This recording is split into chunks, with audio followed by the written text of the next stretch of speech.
할렐루야, 성도 여러분 반갑습니다.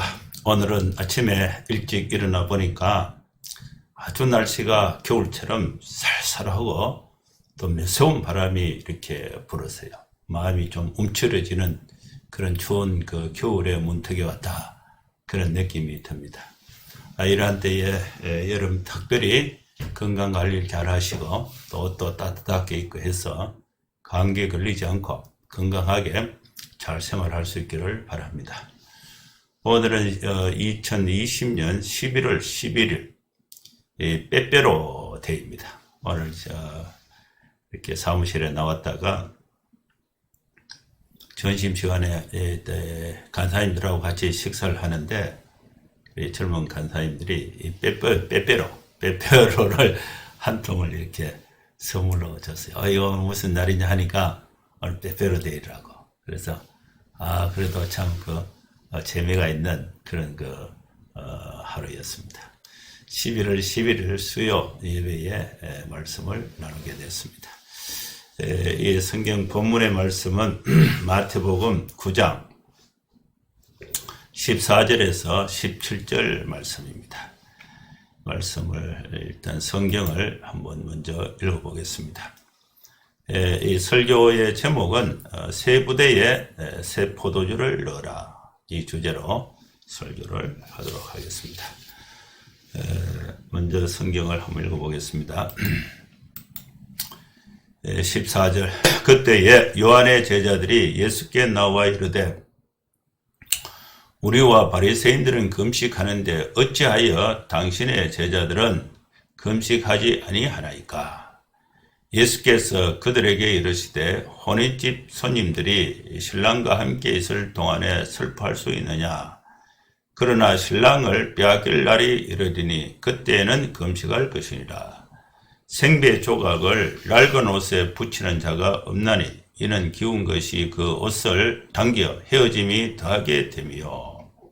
17절입니다. 새 포도주를 낡은 가죽 부대에 넣지 아니하나니 그렇게 하면 부대가 터져 포도주도 쏟아지고 부대도 버리게 됨이라. 새 포도주는 새 부대에 넣어야 둘이 다 보존되느니라. 아멘. 자, 이 말씀이 오늘 본문의 말씀입니다. 예수님께서 마태의 집에 들어가셨습니다. 마태복음 9장이죠. 거기서 이제 마태와 함께 또 세리들과 함께 즐겁게 식사하는 장면을 바리새인들이 보고 예수는 죄인들 또 죄인들의 친구다, 저럴 수가 있느냐, 이렇게 마음의 속으로 불만을 갖고 있는 때에 그때에 요한의 제자들도 예수님을 이상하게 생각한 것입니다. 그게 14절이에요. 그때에 요한의 제자들이 예수님께 나와서 질문을 했습니다. 이 요한의 제자들은 하나님의 나라를 생각하고 또 이스라엘을 생각하면서 금식을 하는데 예수님은 금식을 하지 않는 거예요. 그리고 예수님의 제자들도 금식하지 않고 죄인들의 집, 마태, 이 죄인인데 마태의 집에 들어가서 흥겁게 식사를 하면서 식사를 즐기고 있는 그 모습을 금식하고 있었던 요한의 제자들이 보기에 마땅치 않았는 것입니다. 그래서 이들이 이제 작정을 하고 예수님께 와서 질문을 합니다. 우리와 바리새인들은 금식을 하는데 어찌해서 당신의 제자들은 금식하지 아니하나이까? 그래서 이 세례 요한은 여기서 요한은 이 세례 요한을 의미합니다. 세례 요한, 예수님의 제자 요한이 아니고 세례 요한. 세례 요한의 이 제자들은 자기들은 그 종교심의 그 의식을 소속을 바리새인들하고 같은 그런 그 개념으로 본인들이 이해하고 있었다는 것입니다. 바리새인들도 금식하고 우리도 금식하는데 왜 예수님 당신의 제자들은 금식하지 않습니까? 이것이 이제 요한의 제자들의 질문이었어요. 여기에 예수님의 그 대답이 있습니다. 예수께서 그들에게 이르시되 혼인집 손님들이 신랑과 함께 있을 동안에 슬퍼할 수 있느냐? 이 혼인, 결혼식은 저도 참 자식을 이제 결혼을 시켜봤는데, 저도 결혼을 했고 또 내 자녀도 결혼을 이렇게 시켜봤는데, 결혼은 우리 인생에 있어서 인류가 느끼는 인륜지 대사, 큰 일입니다. 큰 일. 이 큰 일이 바로 결혼식인데, 예수님 당시에 이 혼인집, 이 결혼식도 대단한 그런 그 마을, 또 집안의 경사로서 결혼식이 이루어집니다. 이 결혼을 한다는 것은요, 굉장한 의미가 있어요.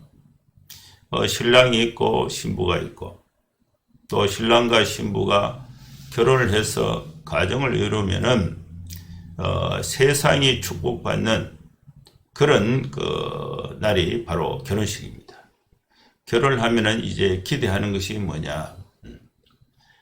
자녀를 낳고 생산을 하죠. 자녀를 낳고, 또 이제 할아버지는 이제 돌아가시고, 또 아버지가 저 할아버지 입장이 되고, 또 아들이 또 자녀를 낳고, 이렇게 세대가 바뀌면서 이 세상에 내 가족의 시가 마르지 않고 이 세상에 계속될 수 있다는 그런 그 큰 의미의 생명이 계속되는, 세상이 계속되는 그런 그 축복의 날이 결혼식입니다.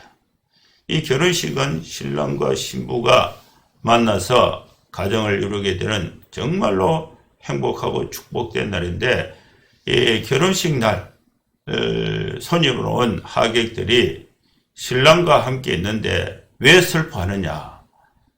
이 결혼식에는 음식이 중요하죠. 음식. 그래서 이 음식을 먹는 것이 음식을 먹고 음식을 대접하는 그런 흥겨운 또 기쁨 있는 축제와 같은 날이 결혼식인데, 왜 그 결혼식에 음식을 먹지 않느냐? 슬퍼할 수 있겠느냐? 그 음식은 슬픔을 얘기하는 것입니다. 제가 그 한 달 전에 경주에 결혼식에 다녀왔는데, 청첩을 저희한테 보내면서 그 혼주가 전화가 왔어요. 아유, 그 간사님 참 죄송하게 됐다고. 왜 그러냐니까, 코로나 때문에 손님을 이렇게 받을 수가 없고, 식당도 이렇게 참 호텔에서 예식을 하는데 식당도 하지 않고, 그래서 참 청첩을 보냈는데 식사를 못하게 돼서 참 죄인된 심정으로 너무 죄송하다고 그러더라고요. 그래서 선물로 이렇게 대체한다 이러더라고요. 그래서 그 시간도 12시나 뭐 11시나 1시나 이렇게 잡지 않고 식사 시간을 피해서 2시 반으로 이렇게 시간을 잡았어요. 이 혼인잔치에는 먹는 것이 그렇게 중요합니다. 그런데 예수님은 죄인들과 함께 식사하고 흥겁고 즐겁게 이렇게 보내고 있으니까 이 요한의 제자들이 예수님께 질문한 거죠. 왜 당신의 제자들은 금식하지 않습니까? 이때에 예수님의 대답이 15절. 그들에게 이르시되 혼인집 손님들이 신랑과 함께 있다. 그럼 신랑이 누구냐? 예수님이 신랑이에요. 신랑. 그 손님들은 그러면 누구냐? 혼인집의 그 손님들. 이 혼인집의 손님들은 예수님은 신랑이고, 혼인집의 손님들은 이 말씀의 배경이 예수님이 그 세리 마태의 집에서 식사했던 것이 배경이에요. 그 마태의 집에서 아주 즐겁고 행복하게 식사하는 그 장면이 혼인집인데, 거기에 신랑이 예수님이고 그 혼인집 손님들은 마태와 세리들과 또 마태의 친구들, 죄인들, 이런 사람들이 혼인집 손님들이 되는 것입니다. 그래서 예수님은 신랑이 되는 거죠. 이렇게 해서 혼인집 손님들이 신랑과 함께 있는데 있을 동안에는 슬퍼할 수 있느냐? 그럴 수 없다는 것입니다. 이것이 예수님의 답변이에요. 그러나 신랑을 빼앗길 날이 있다. 그때는 금식할 것이다. 신랑이 빼앗기는 날은 예수님께서 십자가에 고난받는 날, 그날이 신랑을 빼앗기는 날이 됩니다. 실제로 보면은 예수님이 십자가에 고난 받으시고 마태와 또 베드로, 야고보, 요한 12제자 그리고 또 120명의 이 성도들이 마가 다락방에 모여서 10일 동안 아무것도 먹지 않고 전혀 기도하기에 힘썼다. 그때에 실제 열흘 동안의 금식이 있었습니다.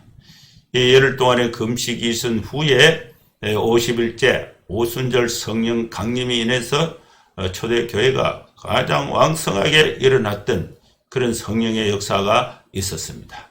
그래서 이 신랑을 빼앗기는 날, 이 신랑을 빼앗기는 날이 예수님께서 십자가에 고난받은 날, 그 이후에 이 예수님의 제자들이 10일 동안 전혀 기도하기에 힘썼고 이때에 금식이 이루어졌습니다. 이 요한의 제자들의 이 질문에 대해서 예수님은 계속해서 대답을 하십니다. 그 말씀이 16절 말씀입니다.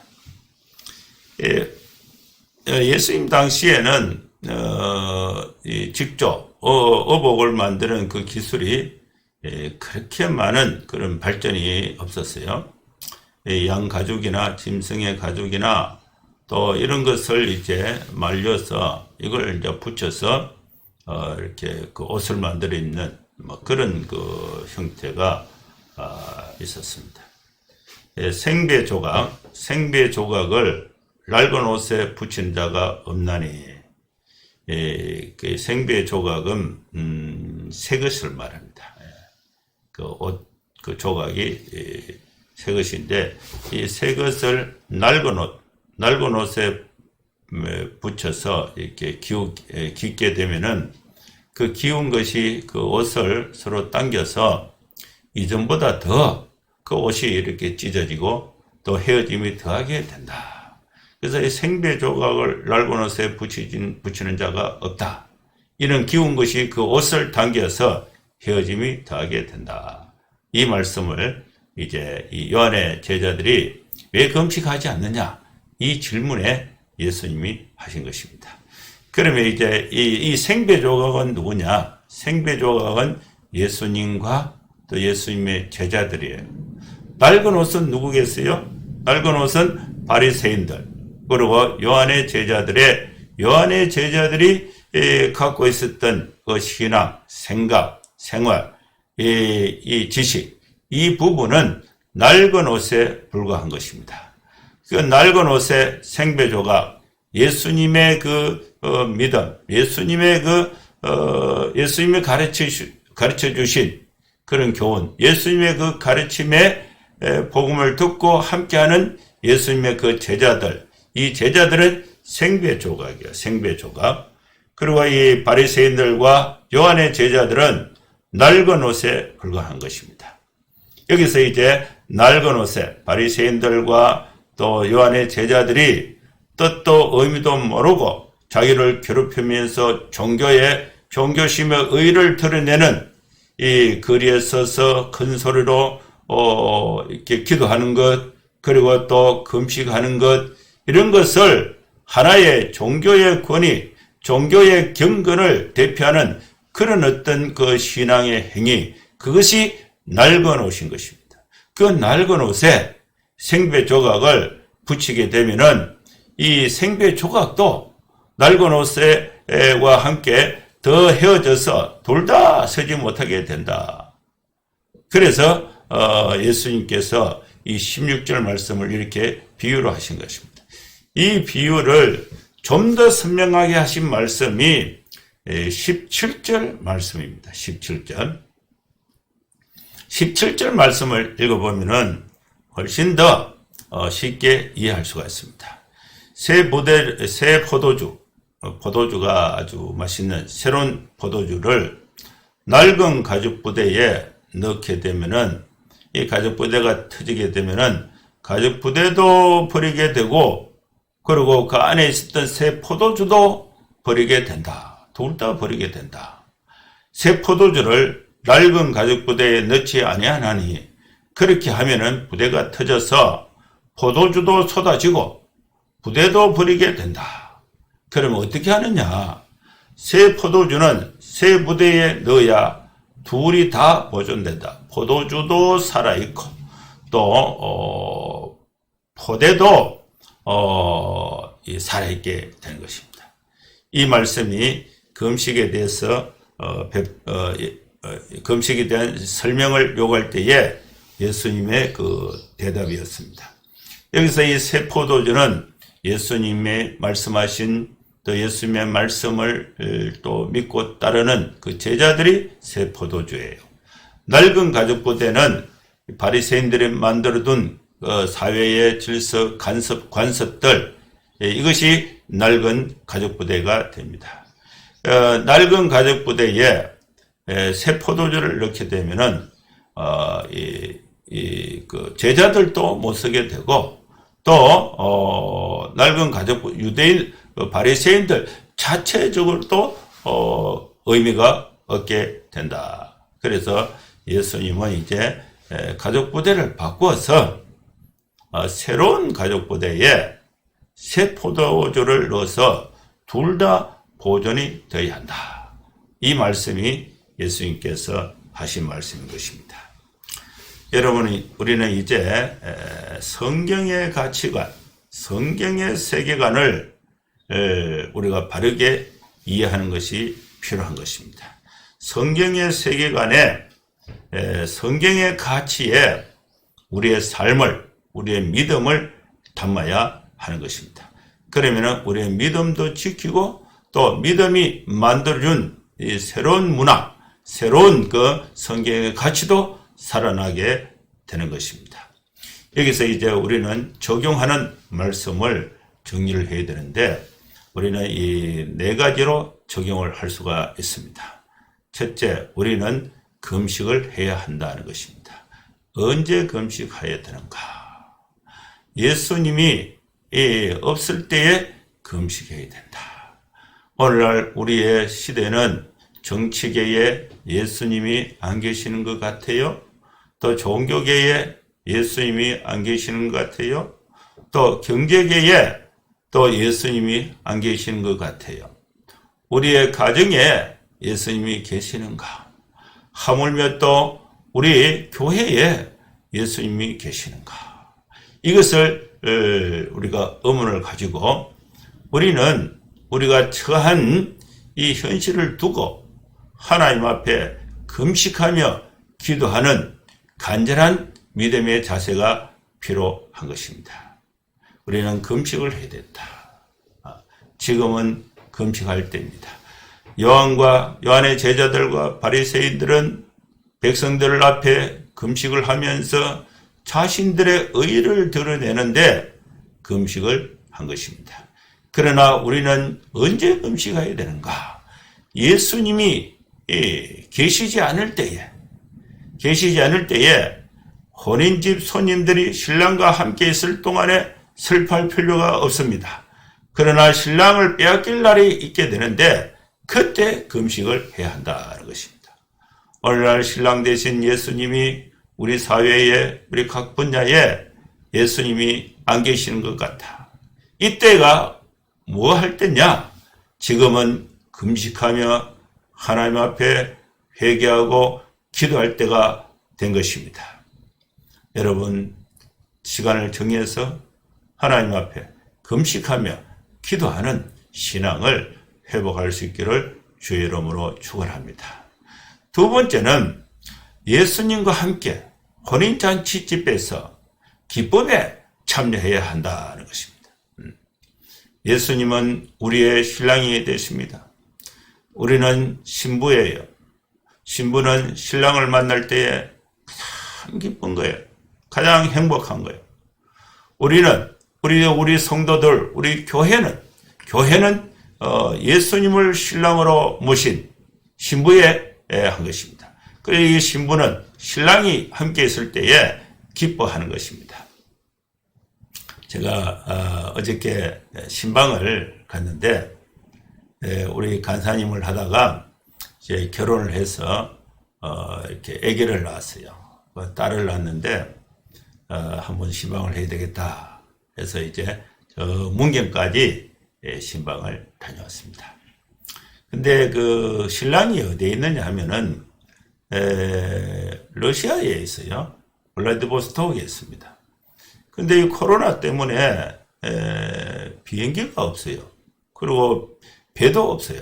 그래서 아기는 태어났는데 아기 아빠가 아기를 보지를 못한 거예요.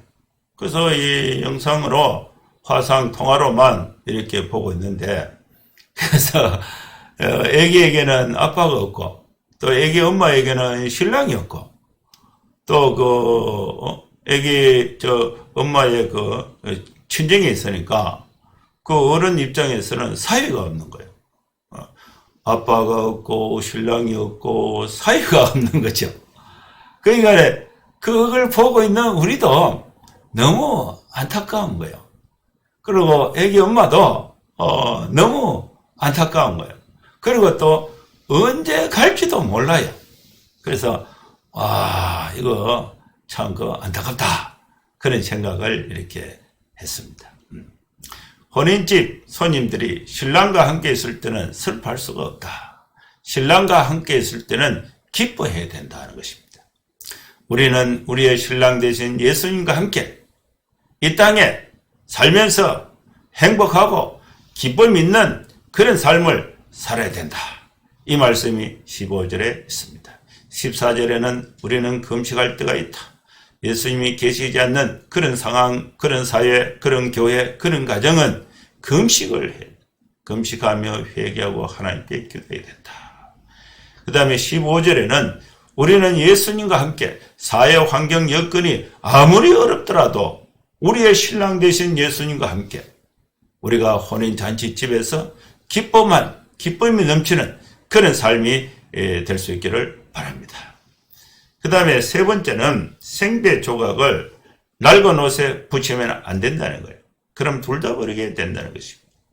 그래서 우리 그리스도인들은 옛 문화 속에 젖어서 불신자 생활 속에서 젖어서 사는 것이 아니라 우리는 생배 조각을 가지고 예수님을 구주로 믿는 성도로서 다시 이전의 과거의 불신의 세계로 들어가는 것이 아니라 새로운 문화 속에서, 새로운 기독교 문화 속에서 과거의 불신의 문화를 변화시키면서 그 과거의 문화에 들어가서 내 생배 조각을 없애버리는 것이 아니라 과거의 문화를 변화시키는 삶을 살아야 하는 것입니다. 그것이 세 번째입니다.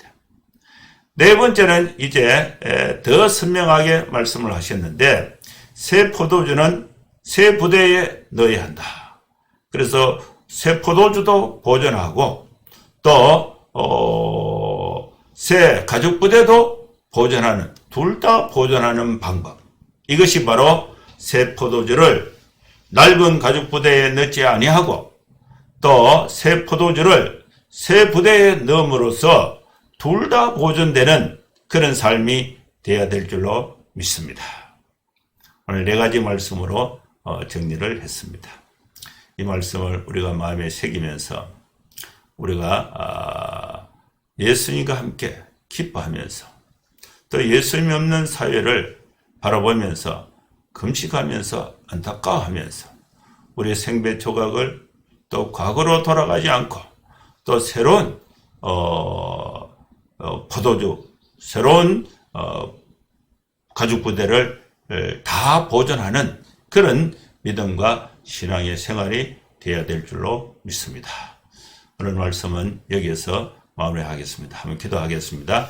거룩하신 하나님 아버지, 오늘 우리에게 귀한 말씀을 주신 것 주님 감사합니다. 새 포도주를 새 부대에 넣어서 둘 다 보존되는 삶을 살아갈 수 있도록 우리 모든 성도들에게 은혜를 더하여 주시옵소서. 예수님의 이름으로 기도하옵나이다. 아멘. 여러분 감사합니다. 한 주간 또 잘 지내시고 주일에 또 뵙겠습니다.